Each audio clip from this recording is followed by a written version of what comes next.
Assalamualaikum warahmatullahi wabarakatuh, kawan-kawan semua. Saya Ridwan Yusuf Ahmad bersama kawan saya Henry Baskoro. Kami dari Instrat Indonesia Strategic Institute. Saat ini kami membuka sebuah agenda baru, sebuah podcast baru untuk menyambut pemilu 2024 yang kita beri nama apa Pak Henry? Rest Area 24. Rest Area 24. Rest Area 24 ini kita khususkan oleh Instrat, kita buat program ini untuk menyambut, berdiskusi, bergosip, memprediksi dan apa lagi? Sedikit cenayang tentang kemungkinan-kemungkinan yang akan terjadi di pemilu 2024. Dengan pemilu baik caleg maupun pilpres. Nah, untuk kesempatan kali ini kita membuka sebuah tema yang menurut kita lagi agak sensitif. Ya, betul. Karena belakangan ada info-info, ada dinamika, ya kita mengangkat tema kemanakah Anies Baswedan? Berlabuh dan berlayar. Kira-kira begitu lah ya. Nah, mungkin Pak Henry sekedar gambaran buat pemirsa semua. Kita sama-sama tahu Anies Baswedan didukung oleh Nasdem. Belakangan PKB bergabung dengan Caimin Mohaimin Iskandar sebagai calon presiden. PKS masih setia di situ. Partai Demokrat pindah ke koalisi Indonesia Maju atau KIM bersama Pak Prabowo Subianto. Dan kita masih melihat bagaimana dinamika pergerakan Anies Baswedan. Kemarin juga ada heboh-heboh di Kota Bandung. Ya, itu teman-teman Anies Baswedan dan pendukungnya membuat kegiatan di gedung Indonesia Menggugat. Oh iya, saya sempat lihat di running. Ternyata tidak diizinkan oleh otoritas tempat yang tidak bisa saya sebutkan ini. Okay. Tapi akhirnya mereka membuat kegiatan yang cukup ramai juga di pelataran gedung Indonesia Menggugat. Tapi Bung Henry, terlepas dari itu, gimana nih nasib Bung Anies Baswedan? Ya, jadi kalau ini sebenarnya pasangan yang fenomenal dari awal ya. Dari awal itu fenomenal. Kenapa? Karena pertama kali dideklarasikan kita sempat ulas beberapa waktu yang lalu di episode yang dulu masih program TTD. Nah, jadi yang pertama dia pertama kali dideklarasikan. Belum ada kandidat calon presiden yang lain yang deklarasi, dia sudah dideklarasikan oleh Nasdem. Yang kedua, perubahan komposisi koalisi.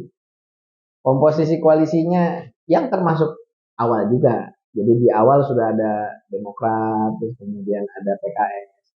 Lama-lama Demokratnya ambiar, check out, dan kemudian dia jadi bergabung dengan koalisi Indonesia Maju sama Pak Prabowo Subianto dan memperkuat koalisi Indonesia Maju.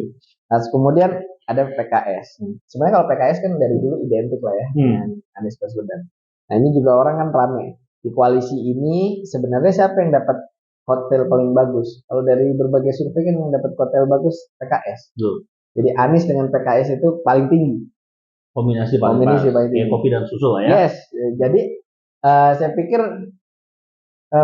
layaklah nanti mungkin PKS jadi ketua tim pemenangan gitu kan, karena dia nggak dapat capres dan cawapres. Mungkin di leading oleh PKS.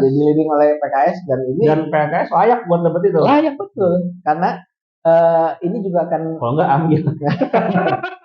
karena tadi gini, gua ngeliat PKS ini kan dapat untung yang paling besar ya. Hotelnya paling mumpuni lah ketimbang dua partai yang lain.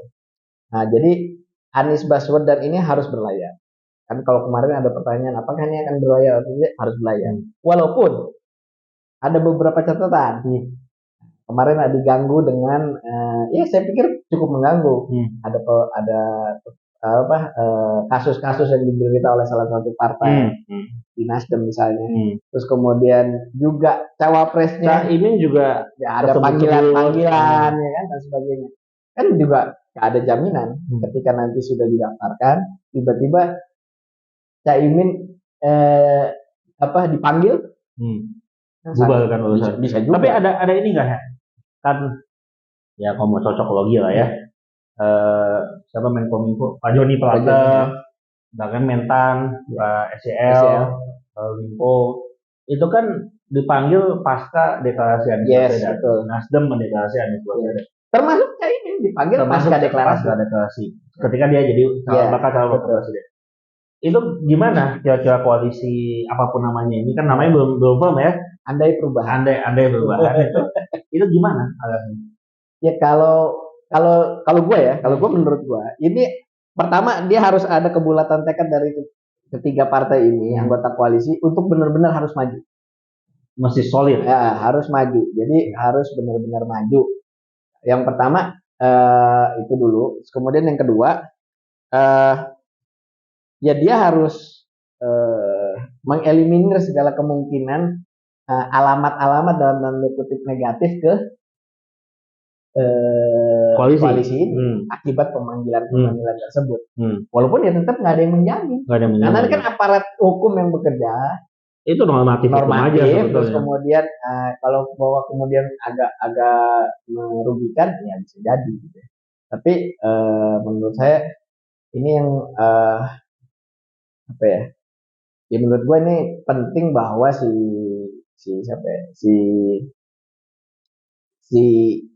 pihak koalisi ini benar-benar harus solid untuk meyakinkan maju. Apa kira-kira akan dilakukan oleh sosok Surya Paloh? Surya Paloh ini kan bukan orang kemarin sore ya. Oh, dia udah sangat senior lah. Politikus ulung. Topnya politik Indonesia lah. Menurut gua Surya Paloh bisa mengeliminir ini dengan meyakinkan anggota koalisi. Ya memang proses hukum tetap berjalan, tapi toh bukan capresnya yang menang. Nah, gitu kan. Kalaupun proses hukum ini berjalan dan kemudian berimbas hukum terhadap orang sosok-sosok yang tadi kita sebutkan itu tetap aja kan gue pikir bukan capresnya. Justru yang vital ini kalau cawapresnya bermasalah. Cawapresnya bermasalah. Tapi kan so far enggak. Dan gue lihat enggak masalah. Gue lihat ada statement dari Pak Menko Polhukam ya. Bahwa Caimin kira kurang lebih ya statementnya, gue lupa detailnya apa, tapi kurang lebih sebenarnya aman lah.